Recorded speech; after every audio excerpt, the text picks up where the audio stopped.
This boy and girl are going to be well equipped when the time comes to take their places as worthy members of adult society. Aloha, y'all. This is Daniel Eisenman, the host of the Breaking Normal podcast, where my guests are all invited based on the frequency of synchronicity, all done in person, and all trailblazers in the breaking of all things normal. All right. Aloha, y'all. Welcome back to the show. I am filming this intro about a week after I did the actual interview with Kyle Brown, and a good friend of mine, and I think this is the shirt that I was wearing, and I thought this might be a real Breaking Normal way to start the show. And speaking of Breaking Normal, if you haven't checked out the book yet, I definitely recommend that. But first, check out this whole episode with Kyle. I think it was like one of my most connected, synergistic interviews I've ever done. And Kyle's been an old pal of mine, and we go into some really personal topics here, from when he hit rock bottom to that being what launched him forward in his life, to his daughter potentially getting ready to be cured by type 1 diabetes, to many other Breaking Normal topics. And if you haven't checked out the book, you can get it on Amazon or Audible today. I definitely recommend Audible because I read it. And so is my friend JP Sears, who was the very first guest on this show years ago. And here's a little review for the book from Sarah. This is the most recent top one I see. Profound and moving, a must read. This book exceeded all of my expectations. I was moved to tears in so many ways, and I felt it spoke to me on a cellular level. I haven't yet connected with Daniel or his friends and his family in person, or even much online, but I have a sense that this is a community and tribe I want to be a part of. This book encourages to break free from the traps we set for ourselves, the labels we give to ourselves, and allow others to give to us, and the limiting stories we tell ourselves so often that we start believing their truth in a way that they actually become true. Breaking Normal is raw and deeply honest. It made me dig deep and search within myself. It reminded me that I should not change myself to fit in and to live my authentic self, as we all should. I thank Daniel so much for the gift of his words. I will read this again and again. This book is a life changer. Wow, Sarah, thank you. That review means a lot. And, a lot of times we do these productions and I don't get to see all the audience out there. So if you would like to leave a review on this podcast today, make sure you subscribe, share it to someone else, especially if they dealt with some of the situations Kyle has. And leave a review. If you send me a screenshot of your review, whether on Instagram or email, I'll hook you up with a nice discount for Tribe Vitamins. TribeVitamins.com will get you the best tallow balm in the game. And we actually talk about some of these products with Kyle. So get connected to Kyle. Give him a follow on Instagram. He's extremely inspiring. And I believe his frequency, just like this podcast, is also synchronicity. Thank you, Kyle. Thank y'all. Keep breaking normal. All right. Cheers, Kyle. Cheers. Welcome to the Breaking Normal podcast. Excited to be here, brother. About time. I was just here yesterday with a guy that I was telling you should meet, because you said you just got, on the way here, you got an MRI for an ankle injury. Yes. And this guy specializes in that. Austin, meet Kyle. And now y'all both know Yuval, who's put this amazing podcast studio up in Boulder. What do you think about the studio?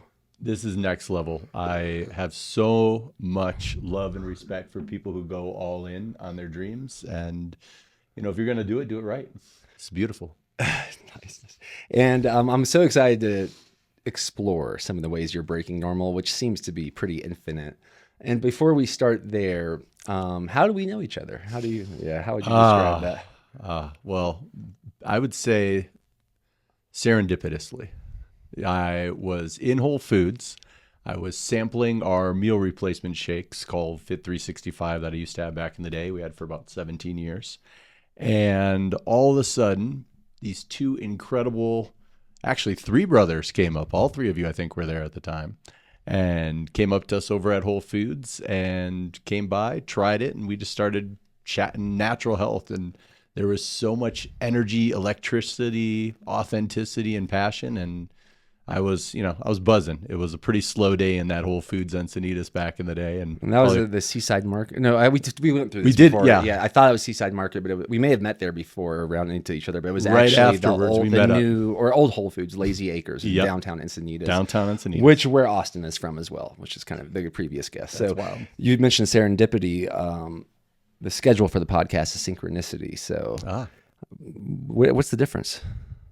How would you describe those differences? I think they're actually both pretty in line, where it's the idea of there's so much going on behind the scenes that our conscious minds don't know about.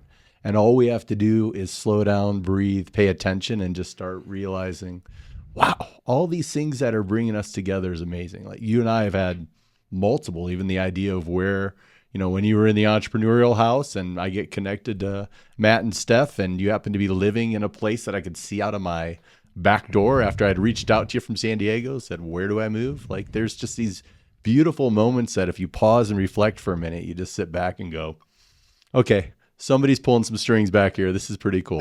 Stay connected, stay tuned in. That's very resonant with your shirt there, that relax, nothing is under control. Yeah. So yeah, we met there at the Whole Foods. Then I think we ran into each other at Health Expo West. That's I believe. right. And then I think I moved to Boulder, and you were trying to decide to be moving between Boulder and Austin. And I gave you a full podcast, probably a 30-minute answer of just dissecting the differences. I got so many audio listened through as well as doing cardio. It was amazing. Just going through, then sharing it with my wife, and it was really insightful. I think it's a really cool conversation, comparing San Diego to Austin to Boulder. Totally. That is Totally. And there seems to be some sort of connection between the three and some other places in the world. So now you live here, and yeah, you ended up moving across the street. We were in this little Magic Mountain house that was full of entrepreneurs during the 2020 situation, and we just did the opposite. We lived in community, and you came up there and visited us, and it is a little surreal, serendipitous, and synchronous. Now here we are in this Boulder podcast studio. I think it's beautiful. So back when I first met you, you were slinging supplements in a way. I was all in on supplements and all in on coaching, so I was burning the candle on both ends, good 100 hours a week. And then where are you at now?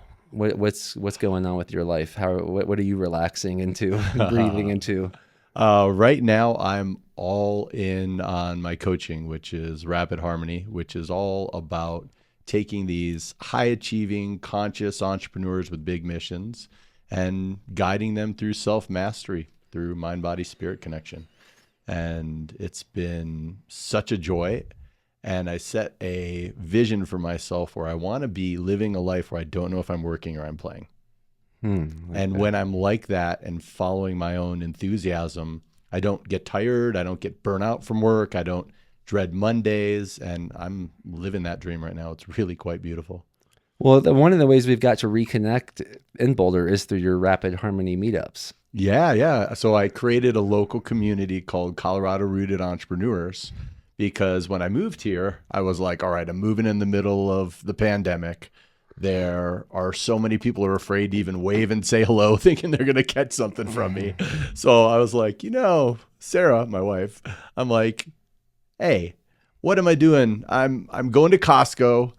I'm walking around the neighborhood, and I'm going to the airport, and I know nobody. We got to fix that. So I said, if you can't find it, build it. So that's been a really fun thing, just building this community of about 65 entrepreneurs strong right now, and it's a lot of joy. Well, I've got to meet a lot of people in town because of that group. I hadn't known before, so I totally neighbors. Yeah. So the last time we went to dinner at Wild Pastures, which is an awesome place. I mean, I will say, I just want to plant the seed for people that are interested in the restaurant business. I believe right now there's an opportunity to start a restaurant that you're advertising, you're only cooking in tallow, and that you'll have the whole government marketing for you. And it's just the seed oil free situation is getting real big real quickly, which that's right. I've been doing for a while, because I just learned a long time ago when I had vegetable oils, it gave me acid reflux. And which some might look at a problem like, oh, look, you have acid reflux, you have a problem. It's like, no, actually that was my check engine light. And the problem, that check engine light said the problem is that it's actually helping me get back in alignment. And for me, that was getting rid of seed oils, and now the rest of the world's catching on. So I'm just telling y'all, I'm not that interested in the restaurant industry, but I think if you were willing to start a restaurant that's doing what Wild Pastures is doing, that's right. Grass-fed, grass-finished burgers, only cooking in tallow. But you could have other things. You have steaks, only cooking tallow.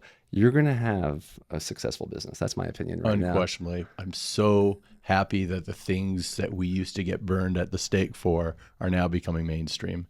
And now it's almost, I would say it's just a total blessing. You just sit back and you go, really? People are sharing videos on this and they're not getting crucified and being called nuts. They're getting shared by the mainstream. I love it. And they're going to get like marketing from the government and potentially funding. I mean, I'm like let's go. That's right. This it's going to another time. level. It's a cool time to be here with you. That's right.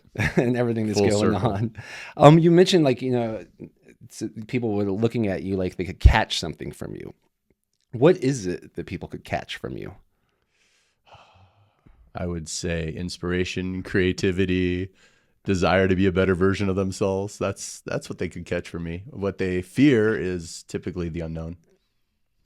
And how did you cultivate being contagious of those traits? That's a great question. I tried being normal once and it was absolutely awful and nearly died from it and went right back to being the childhood version of myself. I see pictures of me as a total goofball, tongue sticking out, weird faces, going nuts. I was a fun, happy, playful kid before I tried fitting in. And I think most of my dissonance growing up was trying to be whatever somebody else wanted me to be. So now I'm at a place where I would say the ultimate mark of success is when I see my two kids call me a child and say, I'm being immature. Like, Dad, be more serious. No, I'll be responsible, but I definitely won't be serious. And I definitely won't be an adult. No interest. You pretty much just like described the ethos of Breaking Normal, the book. Really? Yeah. Beautiful. Yeah. I mean, it's really about catalyzing people to break the addiction to approval and get addicted to authenticity instead. And I do think the most authentic times in most people's lives are when they're a little child or the very opposite end of the spectrum, like when they are ready to go. Yeah. Which is interesting to me. Yeah. Your two kids, how old are they and what's their names? So Ava's 13. Which I've met them, but Yep, just so everyone else knows. So Ava's 13 and incredibly magical girl. And Braden is 10. And Braden is just, he's a lot like I was as a little kid, except for he is way more even kill. I was way up and down erratic on the emotional intensity as a kid, but he's like in that playful, joyful state just all the time. Like nothing rattles him. Wow, that's all. Yeah, your kids are Keep awesome. that going. I definitely want to talk more about them because my daughter means so much to me, and I know that's easy to relate on. But when you say you nearly died from normal, what do you mean by that? You know how everyone always talks about, keep digging. You're only 3 feet from gold, right? That's the book. That's the entrepreneurial dream, is like, just don't give up, push, hustle, go to the end. And I realized I was actually more like 6 feet underground. So January 11th, 2019, Wow. my whole image and brand being around health and fitness, and I'd been working as a celebrity personal trainer, nutritionist, was I don't get sick. I've been sick in 5 years and maybe for 1 day. And all of a sudden I get sick on the 2nd of January. And so for 9 days, I had a 102 plus temp. And I was like, I've studied all the mindset stuff, mental toughness stuff, mind over matter. I'm fine. And I just kept persevering. And long story short, finally FaceTimed with my uncle, who's a doc, and a friend who's a doc. And they both said, go get a chest x-ray. And when I go into the ER to get the chest x-ray, all of a sudden they call code sepsis over the monitor. And I realized I was in sepsis. I had double pneumonia. I was near death. And at that moment, I just surrendered. And everything that you can possibly shove in a guy's body for antibiotic wise got either injected, IV'd, or given to me orally. And I was toast. And had a real moment of awareness and another reawakening that I was on the wrong path. And that the hustle culture is a sham. And it wasn't really what was, this whole dream I had of building an empire was not my actual dream. It was more stuff that had been about proving myself to others and overcoming and showing them, aha, look, see, I can do this, versus me being me. Well, it's interesting. You, as another side rabbit trail here, and that's a an amazing story. I wonder how, sometimes when someone's really athletic and really good shape, they can maybe withstand a tough sickness more than a normal person would, and it might not be as noticeable. So it sounds like you were like on the edge without other people maybe even knowing it. And the most ironic thing was that November, right before this, less than 2 months earlier, I went through the Human Longevity Institute's full nose to tail program where they do a full body MRI, everything. And they're like, you're in the shape of a world-class athlete. Nothing seems wrong with you. Your heart's great. Your head's great. Your brain's great. And then bam, in 45 days, I'm on a ventilator.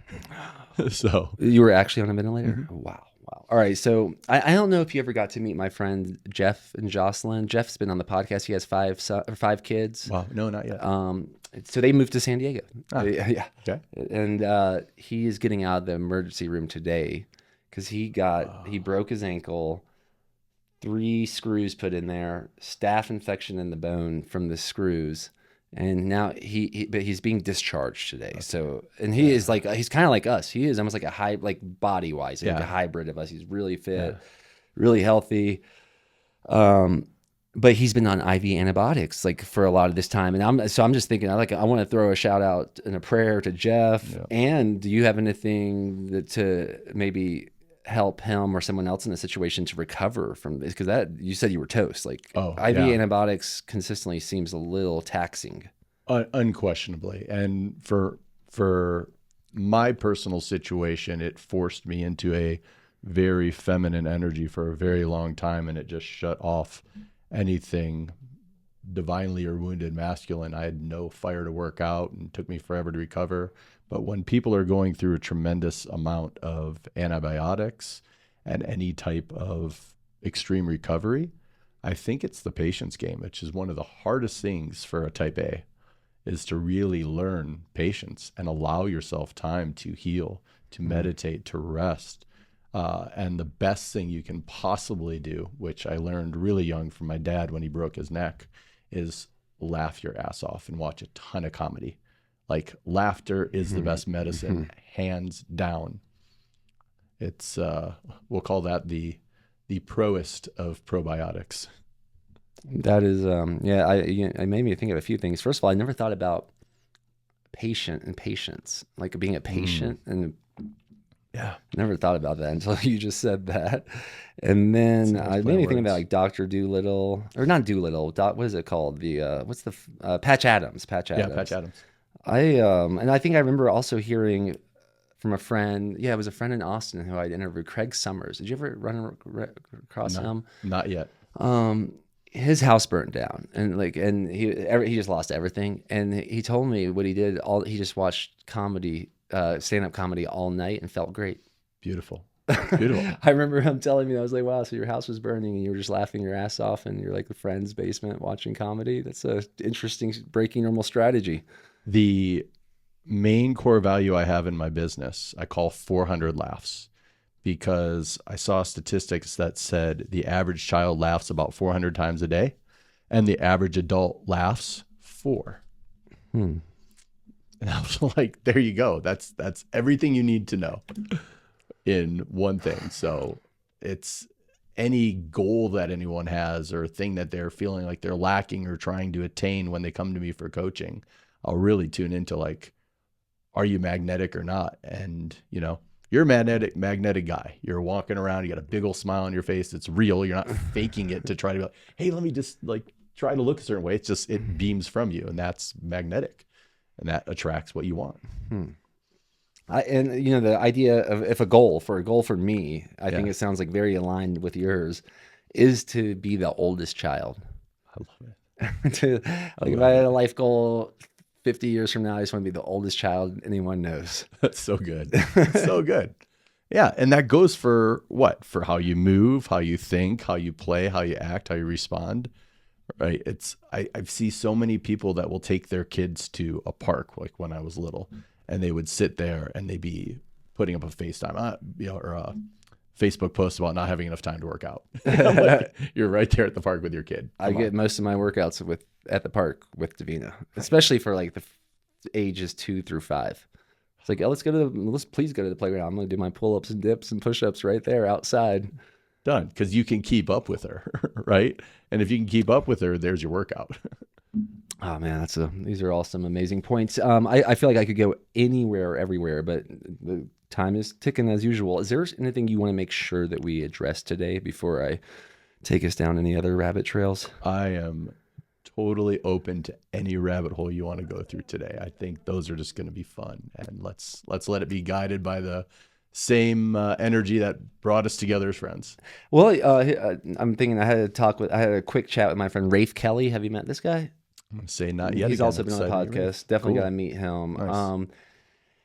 And he was talking about this idea of he's like a guerrilla philosopher. He's like this parkour maniac, but he's also extremely intelligent. Oh. And I remember him talking about this idea of dialogos. If this is how I remember it, is that instead of like having a dialogue, instead of me coming up with you with a list of ideas and questions of what we're going to talk about, that we talk with the spirit of letting what wants to be talked about happen organically. Like it organically arises. And this is a true like dialogos rather than a conversation. I love that. I love that. And I'll tell you energy wise where I feel that stems from. So willpower, which most people try to push through all the time, right? We try to will things to happen. We try to push and hustle and go versus enthusiasm. So enthusiasm comes from the Greek enthusiasmos, which means fueled by the divine. So if you're enthusiastic about something or you're excited about it, I just say follow it. And it puts you into that same flow, that same vibe. And it's a great way to know if you're doing what you should be doing or not.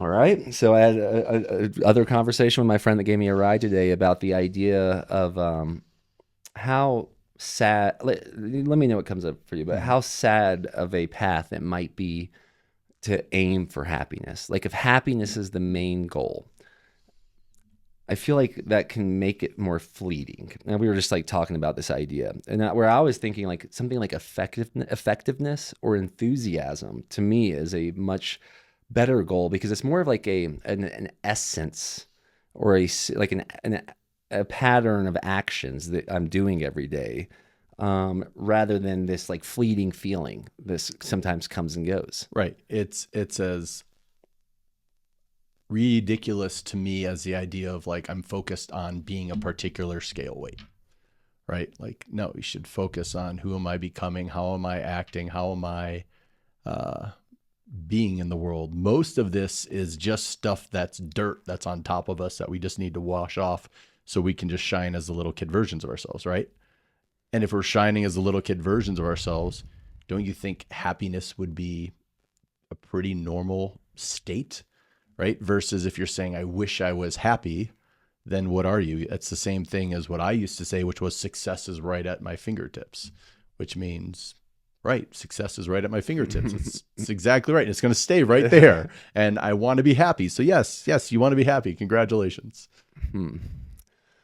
All right. I mean, yeah, I like I like that reflection on that. That's just something we were talking about today and that I think is important. And you mentioned this idea of like going back.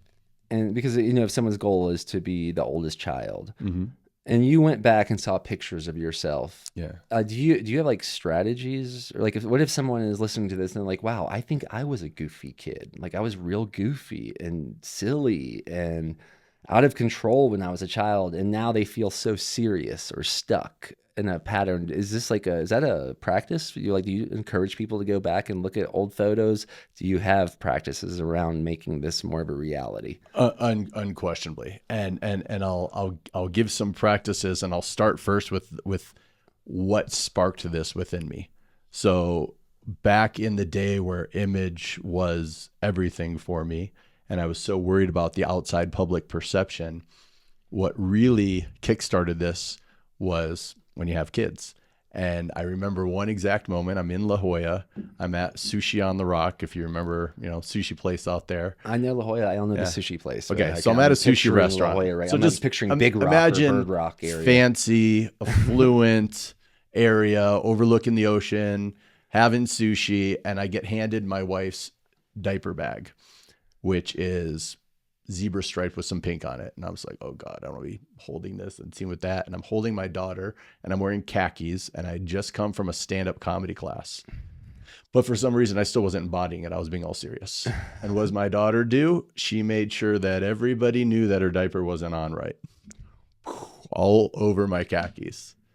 And I look back at that moment and I was just wait, just to make sure, are you saying she pooped and it got she on pooped all over my outfit. So this little I'm embarrassed by the diaper bag turned into I'm basically just covered in shit. Yeah, okay. Totally. All right. And so I was sitting there in that moment and I was just like, okay, well, this isn't working.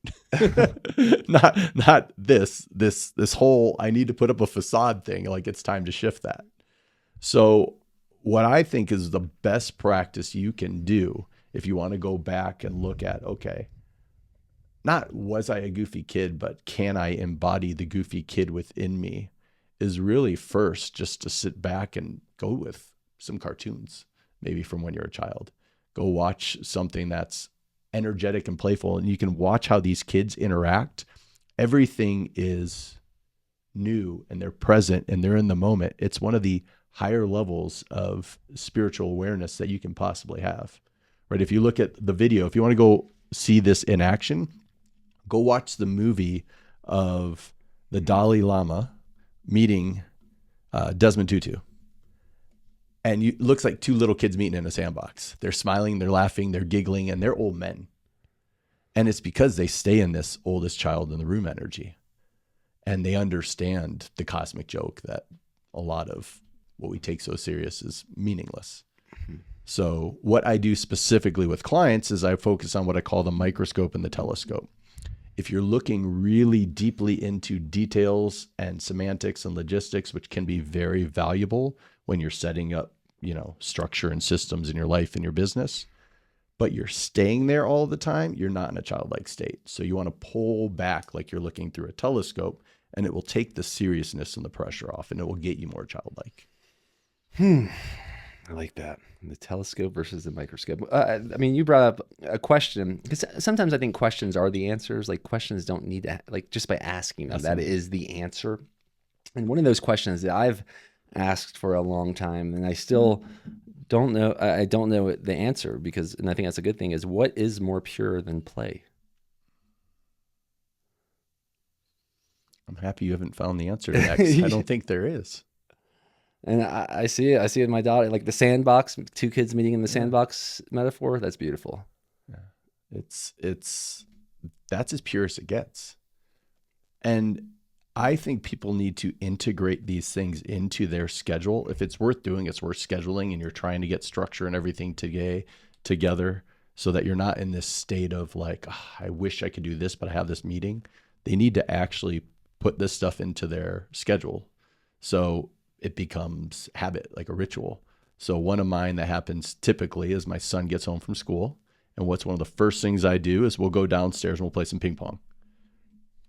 Even if it's 1 game to 21, but it's that little connection point. It's that play energy. You have to be completely present, or else you're going to get your butt kicked by your own kid. And just getting into that state, and then bam, right back to work. So fitting in those moments of play. I watch stand-up comedy during the middle of the day. Like if I'm way too many clients back to back and I'm dealing with their heavy energy, and it transmutes it right away. I'll do like 5-10 minutes of stand-up. Well, you just brought up a couple other questions. First of all, who are your go-to stand-up comics? Ooh, great question. So what I studied was observational humor, because it was really difficult of how do you use humor in a way that isn't self-deprecating. Well, too self-deprecating. You can laugh at yourself in a way that we're all in on it, but it's not low self-esteem. It's not super dirty because you had to do it in the middle of a motivational speech, and also in a way that it was just more through the lens of being a philosopher, where you're just, like a Seinfeld or Cosby minus what he does in his personal life, really this looking through a lens of just observing the hilariousness of society. And that's my jam. So anything that's really through that sort of lens, my favorite. Awesome. And then what the other question I had quickly is this: you were burning the candle at both ends, serious about your systematic approach to entrepreneurship, and then you just surrendered to your playful version of yourself. Is your business more successful, or it's you don't even think about it. But I'm just like wondering, was there a correlation that like by actually taking it less serious that your bank account got more serious, or no? Or Definitely, unquestionably, because the only thing standing in the way was myself. And I just think in terms of hunting versus fishing, right? A hunter, what does the prey do? Cowers. It gets into a state, it runs, it hides. Fishing, you put in a lure of something that is attractive, and now you're working symbiotically, you're feeding it, and then it feeds you. So it's much more of that sort of an energy. As I just stopped trying to hunt, to prove, to sell, to, it was almost like I was a preacher converting, those who weren't that into health, versus sitting back and just saying, I'm only going to set this bar really high where I'll just surround myself with people who get it or are on the path to get it. It's people who feel like they really are being called to something bigger and want to leave the world a better place, versus me being a guy sitting here trying to preach health to people who weren't ready. Wow. Well, the hunting and the fishing, it brings me up to another like theme in my life. And I also wonder, is this like directly related to the conversation of masculine versus feminine? Is the hunting a more masculine energy? Is the fishing a more feminine energy? And how that ties into my life is that there's been times when I feel like I'm going to get this done. I'm going to do it. I'm committed. I'm all in. And a lot of times, like when that at my fingertip feeling, a lot of times I will surrender. I'm like, man, the hardest thing is going to take a break. This is the hardest thing about this, is going to take a break and just let this be for a day and just give up. Can I just give up for a day? And it's an amazing amount of things. That's when I was going for is what happened when I gave up. Yes, it's beautiful. But I did go all in all the way. Right. But you were following things you were enthusiastic about. Yeah. You weren't forcing yourself into things with heady justification, right? Like, oh, well, I'm going to do this part because everybody says you need to do this. You were doing the things that were bringing you joy, providing products and services to people that you loved, and then bringing people in who loved those things, right? It's when people go in and they feel like, well, for example, like when I created the shake, I was like, oh, well, what market makes the most sense? Well, people who are bariatric, who've had medical weight loss, because they need to drink 2 shakes a day. So I'm selling to people and an audience, not who do I really want to focus on feeding this stuff to? Who's going to get it? Who's going to align with me? Well, that was the Whole Foods shopper was much more in alignment. So things got better when I went to things that were in alignment. And the surrender part is just like the process of manifestation, where you let go of the outcome. And when you let go of the outcome, you got a much better chance of things happening. That's quite the divine like tightrope to walk. That's right. Yeah, it's fun. It's fun. It can be fun. I aim to make it fun. Now you're tying it back to your kids and this like the idea of the sin of seriousness. Yeah. Do you see your kids? I mean, 10 and 13, do you ever see them like, wow, like they're doing what I did. Like they're falling into this pattern of like trying to fit in. Like that fitting in might be becoming more important than being fully themselves, because that might be embarrassing or something. Have you seen that happen? And do you try to redirect them back to that childlike state? My little teachers, as I call them, are way further ahead than I am. My daughter, in so much as she's pulled herself out of school. So she's like, I'm going online, because she was standing up for bullies or kids who were being bullied, and then became the object of being bullied. And she saw so much within the system and what didn't align with her that she said, all right, I'm going to shift it. And I'm not going to fit in. I'm going to be me. And this is too much pain trying to be in a system that doesn't align with who I am. So she's light years ahead of where I was. And my son pulled herself out of school. Like, I mean, she's homeschooling now, or? So she's doing an online academy right now. So she actually left the school system. Is this her first year she did that? This is her first week that she did it. What grade is she in? She's in 7th. It's funny because I adore like the school my daughter goes to. I think I had looked and looked. Here I am hunting for the best school for her. Right. And it turns out the best school by far that I ever saw was walking distance from where we were living. Amazing. Public, free. Yeah. But I am definitely skeptical of middle school. Yeah, it's the middle school. Yeah, she's going to go back, to high school for sure, but it's the middle school situation that I was like, why create that trauma on yourself when you don't have to? There's always alternatives. And I think what I lean into is just because, again, the system says you must do A, B, C, D, E. I'm like, why? I'm like, I'm not raising a kid that has to follow a particular system. So she's going to be my boss one day anyway. So I might as well let her do what she's feeling called to and just be supportive, and also let her know that, you don't have to burn the ships. You don't have to go tell everybody at the school you don't want to be there. I'm like, just transition. And if you decide it's not for you, then shift back. Just leave yourself limitless potential. Wow. Well, I think that's really cool that you're offering her the flexibility to do that. A quick question about her, and then also you're going to tell me about your son as well. But do y'all have any social media protocols? Because that age as well. You said she's 13. 13. I'm like, what do you think about that? I mean, that's a big topic these days. Huge. I've heard so much mixed within it. She came to me a while ago and she said, I want to have she didn't say I want to have, she said, I have a TikTok account and I don't show my face. And it's just to lift other people up and make them feel good about themselves and let them know they matter. Done. Okay. I'm like, if you just feel called internally to spread the message of love, I'm like, I'm not going to inhibit that. I don't care if you're doing it in a darker platform. Just don't give your name, address, phone number, and face. Like, we're okay there. And that is her intent. But I also watch how that system pulls her in. One of the top people in studying the psychology of social media happens to be a client of mine who's a professor who doesn't have any social media accounts, which says everything you need to know about it. But to me, with kids, it's tricky. And then my son set up a YouTube account and started doing videos of him and his buddy playing basketball. I was like, I don't know if people are going to want to watch you guys shoot hoops. But again, I like the entrepreneurial side of it. And we have to find that balance between where is technology and business going and keeping them safe. And I definitely don't claim to be an expert in that. I'm always listening and learning and just tuning in. And the only place I can say that I am an expert is in tuning into myself and seeing, does this feel right? Yeah, that's a big topic. I mean, like the phone itself, I have a sticker on here in the back, but like the symbol of this phone is also very tied to the symbol of the fall of man from the Bible. Mm-hmm. And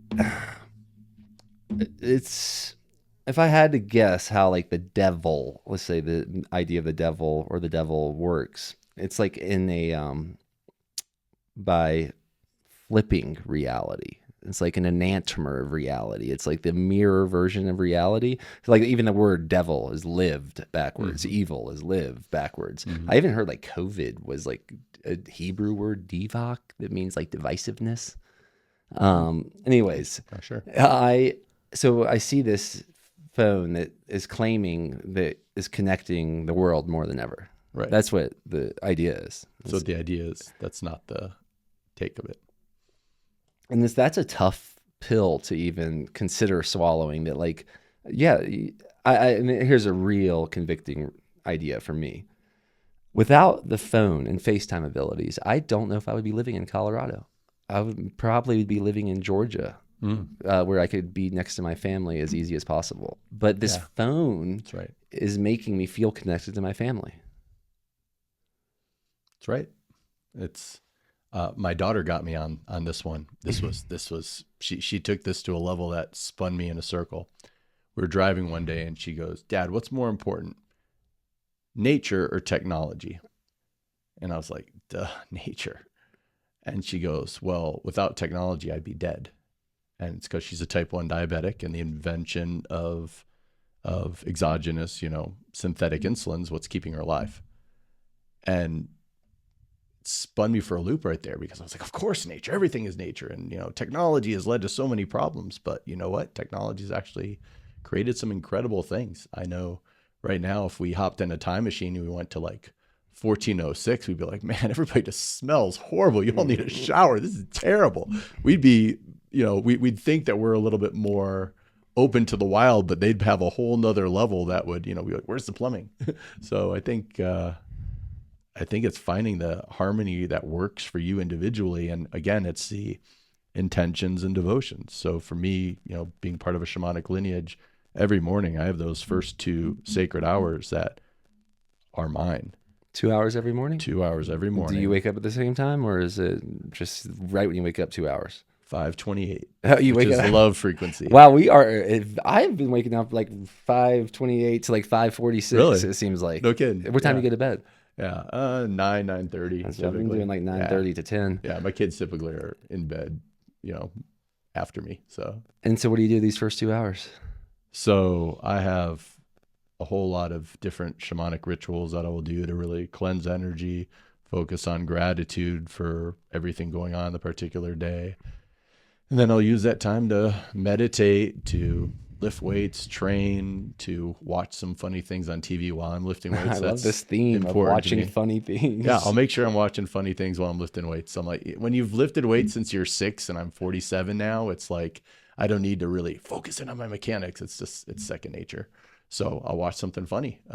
Like even the kids show, I'll watch Last Avatar, the Airbender. That's actually, my daughter and I've watched every episode together. Oh, that's awesome. I think that's one of the best shows I've ever seen.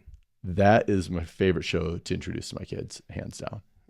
And yeah, so I'll do those things, and then I'll spend some time with my animals because they're wide awake the whole night, and I'll just focus in and get everything ready for the day. And I have a couple different rituals I do in the morning, but the real key to me is the idea of winning your day first and doing it in a way that works for you, that isn't just checking things off a checklist. I think too many people are like, well, I have to do this one for 17. Like they get too stuck in the left brain part of it. To me, it's much more about feeling like, wow, I'm living my best life. This is amazing. And then everything else on top of that is I'm primed for it and I'm ready for it. I have been amazed by the how good I feel with going to sleep and waking up very similar times for the last month or so, and waking up well before sunrise and being able to get that sunrise light in my eyes. Yes. But in the past, I don't think to me, that almost seemed unfathomable. That's right. Dude, I don't even know how I did this. Yeah. How does someone get into the ritual of going to sleep every night at the same time, waking up in the morning every time, like before sunrise every time? How does someone do that if they're like, that's impossible? So, I've been coaching transformation for 24 years now. And the biggest thing that I really try to get into people's minds is the idea that 95% is so much easier. It's exponentially easier than 70%. Because if you are leaving this up to your conscious mind, it's tough. It needs to just become who you are, so you never even think about it, right? I had to think, what do I do in my morning rituals? But if I actually wrote them all down, there's like 25 of them. But it's just what I do, and I do it half asleep first thing in the morning. So it's just turning yourself over to the power of habit. And yeah, it's an amazing thing. I look at, when I was doing the celeb trainer thing, there was times I would go to an event or something in LA, and I would get done at like 2, 3, drive home. It would be like 5:30 and I'd have a client at 6. How did I do that? Right? How did I go on 30 minutes of sleep and then I'm at work and burning the candle on both ends? Like, I have no idea how. And I think it's just these phases of life and reprioritization of what's important. I think everything just comes down to making sure your actions align with your priorities. You mentioned that your daughter with type. Oh, wait, I want to hear about your son, but then I want to go about the type 1 thing that you shared with me earlier, if you would like to. Like last week. Yeah. All right, but absolutely. How does the sin of seriousness or lack thereof work with your son? Oh, he tells me sometimes I'm being too serious, and he's usually right when he is. It's like, if I'm so worried and I'm living in the future with something like, you got to do this because, like, I'll catch myself and I'll be like, I'll pull back and I'll be the observer, but I'll see myself talking as if I was my parents talking to me. So I'll see that generational thing, like, no, you have to eat more food because you got to grow. You got to get bigger. You're smaller for your size, and like we got to get you eating these healthy foods. And then I'm like, wait a minute, like he's like, Dad, why are you so serious? Like, just chill out. And again, our kids are not here to be our students only. Like, they're here to be our teachers too. And so he pulls me back to it. Like, relax. And I'm getting too intense at times. And then I think about, well, what am I getting intense about? Oh, conditioning that's still in me that I thought I had let go. Right? It's a pretty amazing thing. There's so much that came from our parents who were doing the best they could with what they had, and our teachers who were doing the best they could with what they had, that we then get to break that cycle of passing things down that aren't in alignment. And I think this young generation is way wiser than us, and they can look at us and be like, Dad, chill. It's not the same when, in your olden days. That's beautiful. That's awesome. I want to hang out with your kids again. Definitely. Let's do it. And then what about the type 1 diabetes? Because last time you told me some crazy thing Some pretty over wild thing going wild on. pastures. You told me a wild thing over wild pastures. So one of my friends has a term he calls, it kind of coming full circle to what we talked about in the beginning. He calls it synchro destiny, which is just this beautiful term, I think, which is like things are really destined to happen, so they synchronize up in a beautiful way. These synchronicities hit. So I had a real nice synchrodestiny moment where I'll give you the nice full picture for everybody listening at home, which was when my daughter was 8, her and I were fighting a ton at night because she's type 1 diabetic since her 5th birthday. And we're having these fights over her sneaking candy. And I'm like, you're going to shorten your life. You're hurting yourself. What are you doing? And all of a sudden, this woman who I had done emotional freedom techniques training with, she was a fellow student, maybe 6 months, a year earlier, reached out to me and said, hey, over Facebook. Now, this woman lived in Japan. She's from Italy. English was like her 4th language. And she goes, hey, I have a science background, so you can tell me to F off. This may sound crazy to you, but I got a message from your daughter's guides that you need to stop all this fighting at night over her temporary disease. And I know that this is considered a lifelong permanent disease, type 1 diabetes. Your pancreas stops producing insulin, but you need to stop this fighting over her temporary disease. And if you want, we'll hop on a phone call. So of course I was like, first off, I'm not posting on Facebook, hey, I'm fighting with my daughter every night. So I was like, how the heck does she know When's this? the last time you had spoken with this woman? In class, maybe a year earlier. This was the first time we had become friends on Facebook, and that was about it. And so I got this, I'm like, I'm going to hop on a call with her. So I hop on a call with her. She's like, look, I'm a scientist, but I also happen to be a channel. And the message I got is she's going to be healed from her type 1 diabetes through stem cells. And this was 5 years ago.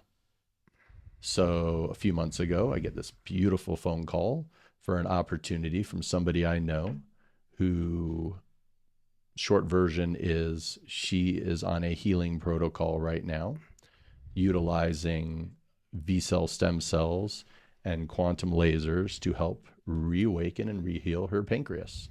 And that this brilliant scientist, Ian Mitchell, is willing to take on another person and help them become the first child ever to be healed from type 1 diabetes through stem cells. And he had chosen Ava. And so instantly I was like, let's go. I'm like, I've been waiting for this phone call for 5 years. And to me, it's like a winning lottery ticket opportunity. So right now we're approaching it as, this is the beta before clinical studies. So this is a beautiful opportunity to go play and lean into faith and trust and the knowingness that, like I said, there's things going on behind the scenes that as long as I sit back and surrender and enjoy the ride, I'm going to have a heck of a story to tell one day. And why not have a heck of a story to tell while you're in the middle of the ride? Wow. Well, I've never heard of anyone curing type 1 diabetes. Yeah, I firmly believe that the human body is capable of so much more than modern science currently knows. And we're slowly learning that. And we're slowly getting back to the intersection of science and spirituality and the awareness that light, sound, vibration, all can do things to our body. And the beauty is that's all part of the ancient wisdom. They all knew this, even in Greek philosophical times, right? They would say vibration, sound, frequency, these things will become our medicines. And what's happening is in quantum science, these things are becoming our medicines. And I'm at this beautiful place where, because of my open-mindedness and willingness to let go of my hubris that thinks it knows everything, that I'm attracting these just incredible people and opportunities into my life because they know, hey, this guy's open-minded enough. He's not closed and rigid. And that's how I get connected to quantum scientists and opportunities like this that, worst case scenario, the worst thing that could happen to my daughter is one of the things they're finding is these V-cell stem cells will reverse your biological age 3 years. Awesome. What are V-cell? What does that mean, V-cell? So very small embryonic-like stem cells. So for people who have religious reasons why they don't want to play in the stem cell world, this doesn't affect that whatsoever because these are drawn from your own blood. So what they did with her is they pulled out her own blood, put it through a centrifuge, laser it with this special quantum laser. It separates out the plasma, and these very small embryonic-like stem cells within your own blood get activated. Basically, the children of your blood, basically, are getting activated. They get put back in your body, and then the laser guides them back over to her pancreas, and that's where those stem cells go. I mean, others, if they're wondering about this treatment, we are. My assumption is it's a few years from being something that gets released to the mainstream, and I think one of the biggest things that's going to happen is, the healthcare and sick care systems are getting flipped on their heads right now. And I think it's going to settle out into a place where, these things work in harmony. And, I put it this way. I wouldn't call a shaman if I was having a heart attack.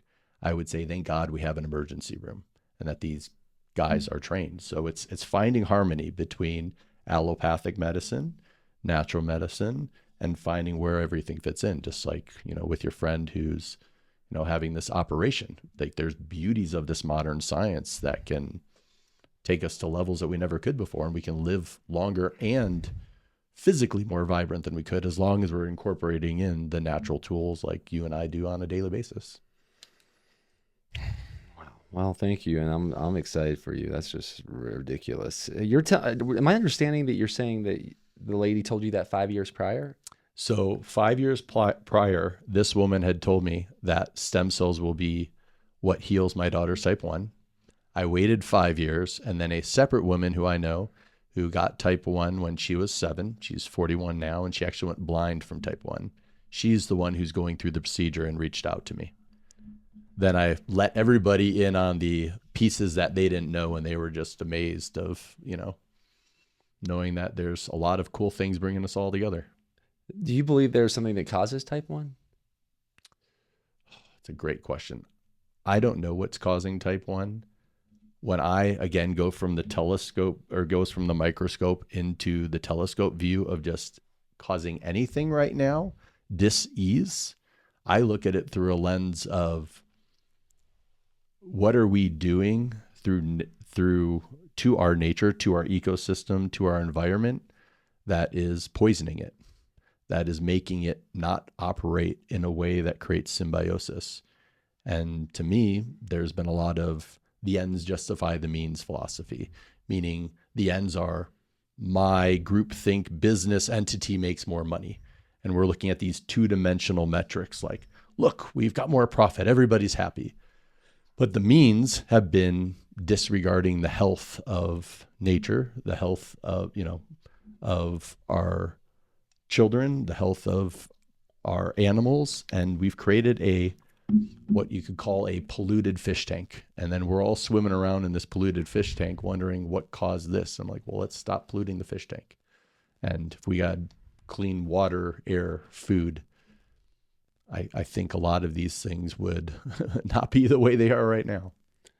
Yeah, I can't remember. I can't remember if it was like a personal conversation I was having with someone or something I was listening to, but I do think the person was out there. It was kind of like an out there theory, but I don't know. I thought I remembered hearing something that one of the risk of someone developing type 1 is from like basically getting off breast milk and getting on baby formula too soon. I don't know. I have not done much research about that. It's just like a conversation that's like echoing in my mind. What's interesting is where I would push back at that a little bit is that they're now finding type 1 diabetes is happening adult onset as well. So I have an uncle who got type 1 diabetes, not type 2, type 1 diabetes at I think 71. And I have a cousin who got type 1 in her late 50s. So it is now happening at all different ages, which is pretty wild. So I just say, if the pancreas is not producing insulin, then what is going on in the environment around us that is making our body not function optimally? What are we putting in through our air, through our food, through our water? What chemicals are out there? What different things are going on that are creating dis-ease? Even if it's the stress that our body's feeling under, are we under this fight or flight state that we naturally wouldn't be in to these levels that is making our organs not function properly? Well, I like the promising potential, the path you're taking, and how it seems like it was given to you. To me, I love the word magic, and I think it's like, because it's very childlike. And then it's like my left brain, my consciousness doesn't need to have the answers for all the hows. It gets like, I get to sit back and just, like you're on a roller coaster ride. I get to throw my hands up in the air, surrender, and just say, this is freaking awesome. You've got big arms. Hey, I got to practice what I preach. I'm just like, good. 40, you said you're 47. 47, yeah. You're looking right. strong. Yeah. It's. What do you do for your workouts? Like, what do you think the best way to maintain a nice physique at the age 47? Workouts that you've done, or any other ideas? Oh, that's a great question. I think the number one workout is, first off, I don't think anything beats resistance training. Resistance just meaning, there is some form of force on your body. I don't think it's the running and the cardio and those pieces that are the primer. I think, we need resistance training for our mind and also for our body and our spirit. So I love resistance training. It's been my go-to since I was 6, and I just never stopped, except for during the few years that, I was healing from that because I needed to have that experience. But for me, I love lifting weights. I love getting outside and playing basketball. That's why I'm dealing with my ankle right now. Right now, I'm looking at getting back into swimming. And the thing I love the most, that I think is what keeps us the youngest, is doing things that we're a little afraid of or humiliated by. So I've never been flexible naturally. So I said, okay, well, not for teaching it to clients, but for my own self, because I learn best through teaching. Why don't I sign up for yoga teacher training so that I can learn how to teach it? Because I'm thinking the longevity game, 50s, 60s, 70s, 80s, 90s, and beyond. I want to be really limber so I can crawl around with my grandkids. So if I can be at 47, if at 60, I can be way more limber than I am right now, how cool will that be? And then I've got the hubris game of sitting in a yoga class going, I'm the least flexible person in here, and I was a trainer. What is wrong with me? And I just shut that mind game up and say, okay, well, let's just go all in and go sign up for a teacher training, which I did. Have you taken that already? Or I'm signed up for it, and I actually signed up for it virtually because I'm like, I don't have the time to invest to go to a place in person right now. But I added it to my list. All right, here, I know we're getting kind of close time wise. At least one final big question. I think it might be big, maybe not. Correct me if I'm wrong. Did you go through a divorce? Is that something else that we have in common? In my life, yeah, I did. Absolutely. Previously to having kids? Yep, previously. All right. Well, I know a lot of people are constantly wondering, maybe even when they're in the marriage. Yep. Like, do you have any guidance or ideas or perspectives for someone about like how does this one? Do you believe there's like a one? How do people navigate this idea of marriage, especially if they've been married before? Great question. I am coming up on my 15-year wedding anniversary. And to me, it's kind of like, I'll give you the telescope view. If you go to a kid and he's just graduated high school and he's going to college, and you say, okay, you need to pick your major and you need to know exactly what you're going to do for the rest of your life. What's that kid going to do? He's got to pick something safe that makes sense, that is the right thing to do, right? Now, is he trapped in that for the rest of his entire life? Or can he grow, change, expand, and become a different human? And to me, if the two people aren't growing in the same way, then it doesn't have to be till death do you part. It has to be, the greatest line I heard as an achiever was actually from a sister-in-law who had been a marriage family therapist, which was, divorce doesn't have to be failure, it can be a success. Because I kept that thing going. I went through the whole process all the way to the end because I'm like, I can't fail. I can't fail at anything. I'm a tank. I'll push through anything. I'll make anything work. This is my responsibility. And so I was with her 6 years. And then once I surrendered and she decided that she was done, I said, you're either on the team or off the team. You choose. I don't believe in trial separations. And she chose. And then I think you attract who you are at that stage of life. And the person I attracted this time around was the right person for who I was becoming, which is this aligned, grounded, centered, harmonious guy, not a wounded guy like I was when I attracted my first wife. And she was young and we were young, and I think it's great. So my take is, again, it's no different than following somebody else's normal. You got to do what's right for you.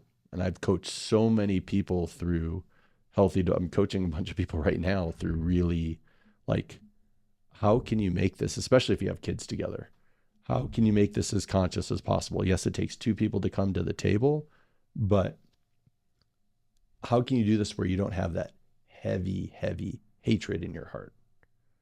And you can be at a place where you're at peace as much as you can. And then also realize that your life isn't over. You can attract even somebody better for you after that moment. I know I did, and I'm very lucky I did. That's great to hear. I love this dialogos.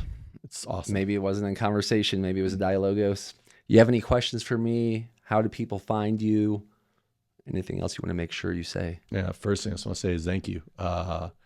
It's fun learning more about you as we're going back and forth, and then also these awakenings to so much synchronicity. That is just awesome.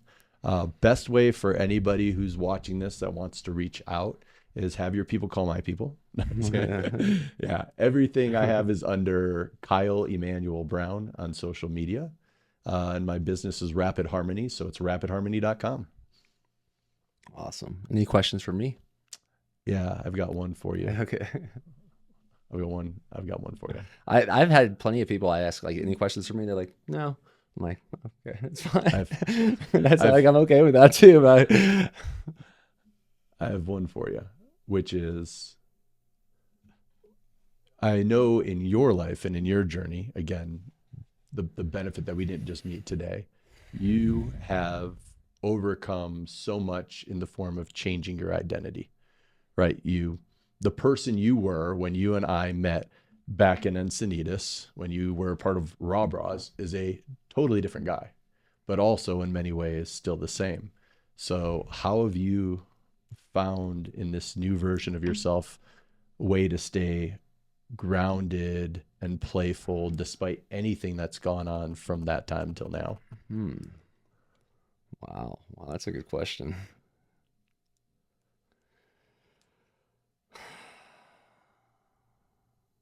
Well, I think I'm thinking of a few major transitions in my life, and one I think the first one was doing the raw bras and us being famous raw vegans, right?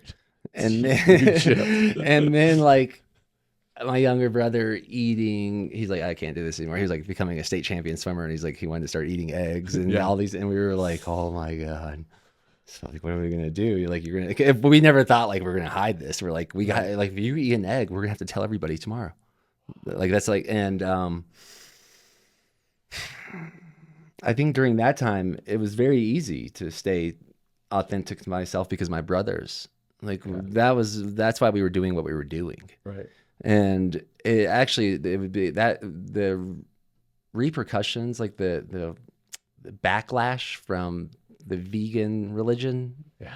Yeah. and like some mothers that were like twice my brother's age saying the most hateful things I've ever heard about my brother, that they don't even know him. That helped me. Like, I don't like, if I tried to, I recently heard, if you like live by the praises, you'll die by the criticisms. Right. I'm like, this is nothing to do with me. Right. And I actually never want to associate with a diet religion again. Good. And I think my brothers and I just like, what we are, the love we have for each other is based on authenticity. So it wasn't like a question. Right. When I was going through a divorce, now that's a little different story, because I wasn't with that's not like a situation with my brothers and I. You were solo. Yeah. And I was not. I was not. I had you're talking about the best, the best human flesh teacher in the world was my 3-year-old daughter, and continues to be so. Yeah. And that's that's the foundation of just being every day reminded, like, what's most important is my relationship with her. And that means I get to be able to have a good relationship with her. I got to take care of myself. That's right.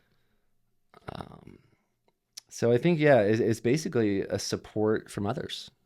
My brothers the first time, my daughter the next time. It's awesome. Which is kind of a paradox in a way. It's like, how do you stay true to yourself? I'm like, well, by others. Yeah, it's the fact of interconnectedness, that we are all one, and also that in the animal kingdom, we are a communal animal. We really need to lean in on our community. And what I think is really fascinating is, we knew each other surfacely, but I don't think you really know somebody until you see how do they respond in times of trauma, in times of overwhelm, times of obstacles. Like, that's when your true essence comes through, and the way you stepped up shows me everything I need to know about who you are as a man, and it's a great thing. Yeah, I'm definitely remember, I don't want to blame it all on my daughter, but definitely the main feature, my relationship with God is also, you could say, as profound as that or more, but that's directly related. Yeah. But I also remember hours and hours and hours and hours of talking to my dad, my brothers, my mom, my friends. And your question is a great question, because it's making me realize, like, how did I stay true to myself is by the support of others. It's beautiful. It's real wealth, right? Like, that's the real wealth that supersedes any bank account, because you can't buy that. Yeah. And just to end this on the most, maybe the heaviest or biggest note, I did have a friend today that called me this morning that was, and I find myself, how I just answered the question, I found myself offering this perspective to him, the same perspective to him, because he's going through an extreme, like tough enough time where he's questioned if living is worth it. Yeah. Any perspectives on that, if anyone's listening? I know I'm like leaving you with the hardest question at the end. I'm okay. I've had, actually, in my life, I think to do the work I do, I have to have gone through and seen and experienced some pretty big, heavy things. I've had 2 friends who not only took their lives, but they were mass murderers, which we'll say that for another time. So I've seen there. I've been in the heaviness of watching, the spectrum of people who are these bright, shining lights who, it turns off, and they go to that point of that lowest vibrational state in life, which is shame. And that process of shame is elimination. And sometimes it ends in people ending their lives. And to me, I think it's the one, leaning in on your friends and your community vulnerably, getting the help and support that you need in that time. And there are figures of speech that our parents, if we've had some lucky enough to have good parents, will say to us that we blow off, go, yeah, whatever. And one of those that my mom always would say is, this too shall pass, whenever things were really hard. And I was like, yeah, shut up, Mom. At those moments, like, I'd be thinking it because I was in that lower vibrational state at certain times. And she's right. Like, this too shall pass. Like, There are states we sign up for the full spectrum of life. That's part of the process. We sign up to experience all the emotions, and some of them get heavy and get dark and feel overwhelming and insurmountable. But if you and I went and we watched a movie, let's say we're like, okay, we're going to take our kids, we're going to go to the theater, we're going to go drop $100. And we showed up, and the entire movie was a couple in Maui holding hands, drinking Mai Tai, saying, I love you, I love you. Look at the sunset. It's so beautiful. They drank it, they put it down, cut to the credits. We'd be like, this sucks. Give me my money back. Right. And I do believe at the end of this whole journey, when we are on that other side, we're kind of like, wow, that was a really cool movie. I can't believe I didn't realize I was an actor in a play. That's amazing. I think I shared similar sentiments with him in different words. I appreciate you. Appreciate you for that answer and all the questions and answers we explored today. It's a lot of fun. Thank you for having me. Yeah. Well, keep breaking normal, y'all. Thanks, Kyle. All right. Trust y'all love that as much as I did. Thank you, Kyle. Kyle is such a connector and a cultivator of community. And I really do believe like one of the main themes in the book, Breaking Normal, and this podcast is that a sorrow shared is a sorrow halved, and a joy shared is a joy doubled. And Kyle really asked me a big question about how I got through some of the tougher times in my life. And that I realized that was by leaning on others. So please keep following this show, lean on others, share the show, and make sure you send me a screenshot of your review so we can get some of this to you at a price that's easy squeezy. I don't even know what that last part meant, but I love y'all. Keep breaking normal. Get ready for the next show. It's a bender.